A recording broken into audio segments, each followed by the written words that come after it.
इंतखाबी inning से पहले खिलाड़ी बल्ले से महरूम। इलेक्शन कमीशन ने पीटीआई से बल्ले का इंतखाबी निशान वापस ले लिया। तहरीक इंसाफ के इंट्रा पार्टी इंतखाबात का लदम करार। पीटीआई आइन के मुताबिक इंट्रा पार्टी इंतखाबात कराने में नाकाम रही। एतराज था पीटीआई दफ्तर में कोई कागजात नामजदगी नहीं थे। ये एतराज भी सामने आया कि इंतखाबात खुफिया कराए गए। पीटीआई इंट्रा पार्टी इंतखाबात को उम्मीदवारों ने चैलेंज किया था। इलेक्शन कमीशन के 5 रुकनी बेंच ने फैसला सुना दिया। फैसला 11 सिफात पर मुश्तमिल। फैसले के बाद barrister Gohar Khan chairman PTI नहीं रहे।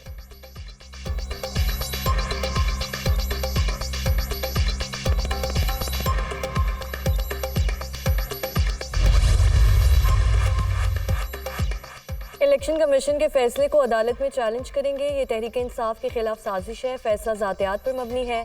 हमने पार्टी इलेक्शन आइन और कानून के मुताबिक कराए। इलेक्शन कमीशन ने हमारा इंतखाबी निशान वापस लेने का तैया कर रखा था।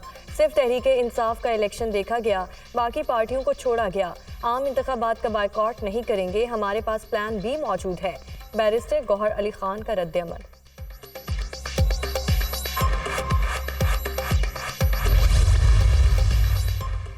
बानी पीटीआई और शाह महमूद कुरैशी की जमानत का तहरीरी फैसला जारी। ये सबूत नाकाफी है कि साइफर से किसी गैर मुल्की ताकत को फायदा पहुंचा हो। ऑफिशियल सीक्रेट एक्ट के सेक्शन 53B के जुर्म का इर्तकाब होने के शवाहिद मौजूद नहीं। बानी पीटीआई जमानत का गलत इस्तेमाल करें तो ट्रायल कोर्ट इसे मनसूख कर सकती है। फैसले में दी गई ऑब्जर्वेशन ट्रायल को मुतासिर नहीं करेंगे। तहरीरी फैसले का मतन फैसला जस्टिस मंसूर अली शाह ने तहरीर किया।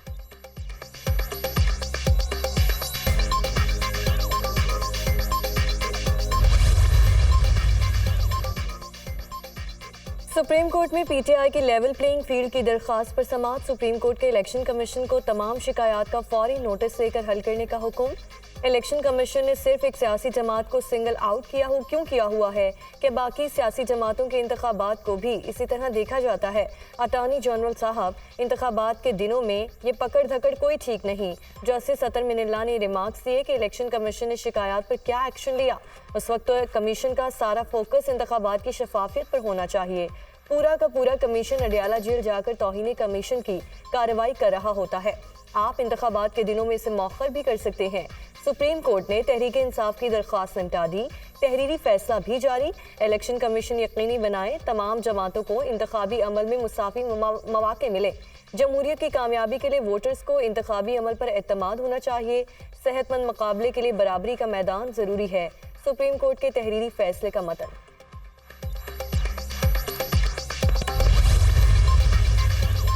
इलेक्शन कमीशन ने सूबाई इलेक्शन कमिश्नर, चीफ सेक्रेटरीज और आईजीज को मरासिल लिख दिए। मीडिया के जरिए कागजात नामजदगी के हसूल और जमा कराने में दुश्वारियों की शिकायत मिली। उम्मीदवारों से कागजात नामजदगी छीनने की शिकायत सामने आई।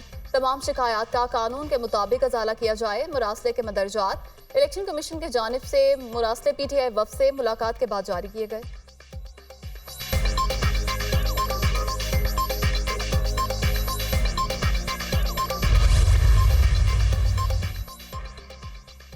इंतखाबात में हिस्सा लेने का मिशन, कागजात नामजदगी वसूल और जमा कराने का चौथा रोज। इंतखाबात के लिए कागजात नामजदगी कल तक जमा करवाए जा सकते हैं। 3 रोज में लाहौर में कौमी असम्बली की नशिस्तों पर 89 उम्मीदवारों ने कागजात नामजदगी जमा करा दिए। बलोचिस्तान में कौमी असम्बली 16 नशिस्तों पर 321, सूबाई असम्बली की 51 नशिस्तों के लिए 1270 उम्मीदवारों ने कागजात नामजदगी जमा करवा दिए। रावलपिंडी में कौमी असम्बली की 4 नशिस्तों पर 78 उम्मीदवार सामने आ गए। सूबाई असम्बली की 8 नशिस्तों पर 243 कागजात नामजदगी जमा। इस्लामाबाद के 3 हलकों में 45 उम्मीदवार मैदान में, जबकि पेशावर में कौमी असम्बली की 5 नशिस्तों के लिए 54 उम्मीदवारों ने कागजात जमा कराए। बानी पीटीआई के कागजात नामजदगी एन नवासी मियांवाली में जमा। शहबाज शरीफ, मरियम नवाज, राना सनाउल्लाह, ख्वाजा आसिफ के कागजात नामजदगी भी जमा। बिलावल भुट्टो, मुराद अली शाह, सादिक संजरानी ने भी कागजात जमा करवा दिए। मौलाना फजलुर रहमान, जहांगीर तरीन भी इलेक्शन लड़ने के लिए तैयार। पीपल्स पार्टी के शरीक चेयरमैन आसिफ अली जरदारी से फैसल वाबा की मुलाकात। मुल्क की सियासी सूरत हाल, आम इंतखाबात और दीगर अहम अमूर पर तबादला ख्याल। मुस्तकबिल की सियासी हिकमत अमली पर बातचीत।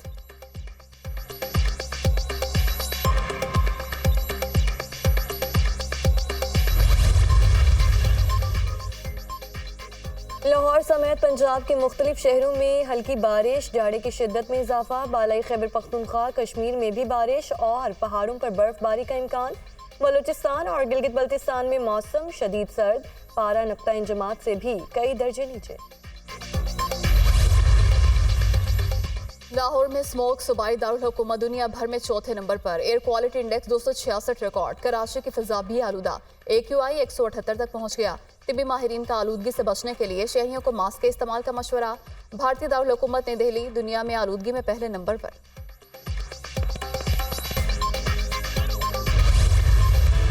महंगाई की दुहाई गिराने की मजमूई शरह 42.6% की सतह पर पहुंच गई। अंडे फी दर्जन 36 रुपए महंगे। प्याज, लहसुन और दालों की कीमत में भी इजाफा। जलाने की लकड़ी समेत 18 अशिया की कीमतें भी बढ़ गई।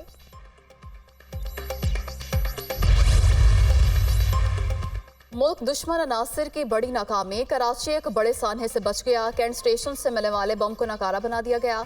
5 किलो वजनी बम में 2 किलो बारूदी मवाद इस्तेमाल किया गया था। दहशतगर्दों ने IED बम को टाइमर के साथ मुंसलिक किया और उसके साथ मोटरसाइकिल की बैटरी नस्ब की थी। बम को 2 कंट्रोल्ड धमाके करके नकारा बनाया गया।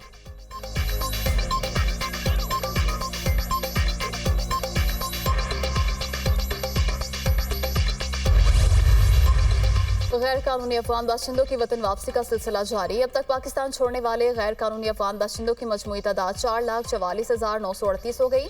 गुज़श्ता रोज 1,562 अफगान शहरियों की वापसी हुई। गैर कानूनी मुकीम अफराद की चमन और तोरखम बॉर्डर से वापसी हो रही है।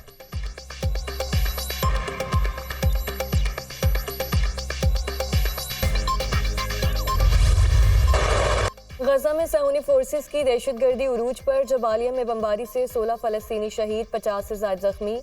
फलस्तीनी वजारत सेहत के डायरेक्टर जनरल के घर पर हमला, मुनीरुल बुरुश जख्मी, बेटी शहीद। खान यूनिस में रिहायशी आबादी पर बमबारी, 3 फलस्तीनी शहीद और मुतादिद जख्मी हो गए। अल उदे अस्पताल के करीब बमबारी से मुतादिद फलस्तीनी शहीद, 79 फलस्तीनियों की लाशें सड़क किनारे बिखरी पड़ी हैं। आलमी मीडिया, बमबारी से इंडोनेशिया अस्पताल का बड़ा हिस्सा तबाह हो गया।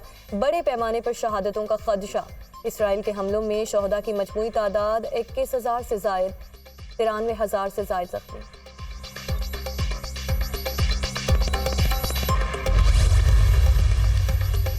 अक़वाम मुत्तहिदा की सलामती कौंसिल ने गजा में इमदादी कार्रवाइयों में तेजी लाने से मुताल्लिक़ करारदाद मंजूर कर ली। करारदाद में जंगबंदी का मुतालबा नहीं किया गया। सीज़ फायर के लिए कोशिशें जारी रखने का आज़म। अमरीका और रूस ने वोटिंग में हिस्सा नहीं लिया। दीगर तमाम 13 अरकान ने करारदाद के हक में वोट दिया। आलमी रहनुमा गजा में जंगबंदी के लिए कोशिशें जारी रखेंगे। करारदाद का मतन।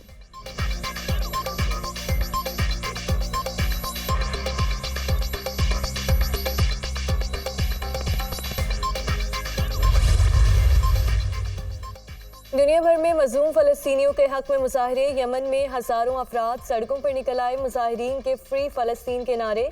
उर्दन में भी सैकड़ों अफराद ने रैली निकाली और गजा में इसराइली मजालिम बंद करने का मुतालबा किया। बेल्जियम के दारुल हुकूमत ब्रसल्स में शहरियों ने अमरीकी सिफारत खाने के बाहर एहतजाज किया और गजा में इंसानियत की तजलील पर आलमी बरादरी की मुजरिमाना खामोशी के खिलाफ नारेबाजी भी की।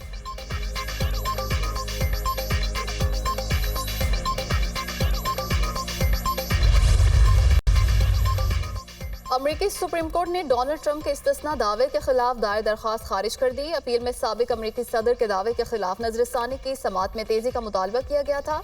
दरख्वास्त में पूछा गया था कि डोनाल्ड ट्रंप को 2020 का इलेक्शन मुस्तरद करने का हक हासिल है या नहीं। अमरीकी सुप्रीम कोर्ट ने समात के बाद केस लोअर कोर्ट में भेज दिया।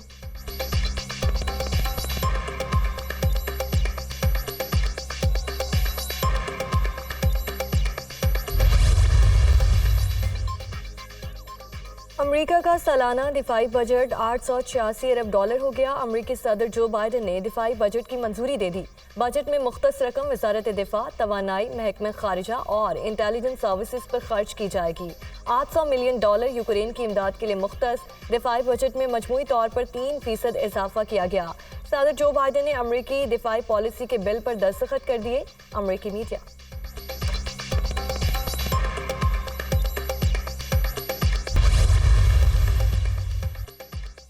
पाकिस्तानी टीम का एक और बॉलर ऑस्ट्रेलिया के खिलाफ टेस्ट सीरीज से बाहर। खुर्रम शहजाद के बाद स्पिनर नुमान अली भी टेस्ट सीरीज से आउट हो गए।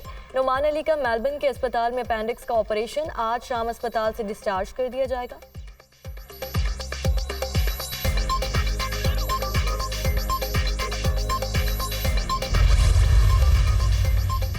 ऑस्ट्रेलिया ऑस्ट्रेलिया के खिलाफ दूसरे टेस्ट में पाकिस्तानी टीम में तब्दीलियां मुतवक्के। सरफराज अहमद की जगह मोहम्मद रिजवान को टीम में शामिल किए जाने का इम्कान।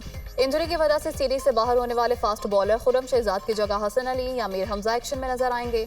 वहीं मशरफ की जगह स्पिनर साजिद खान को फाइनल 11 में शामिल किया जा सकता है।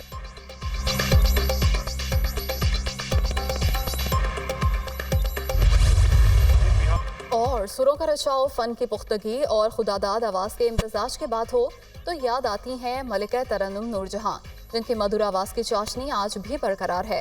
फिल्मी गीत हों, गज़लें या मिली नगमे, उन्होंने अपने फ़न के ज़रिए हर सिन्फ में ऐसे रंग भरे कि रहती दुनिया तक उनकी आवाज़ गूंजती रहेगी। तरन्नुम की मलिका को दुनिया से रुखसत हुए 23 बरस बीत गए, मगर वो आज भी मदाहों के दिलों की धड़कन है।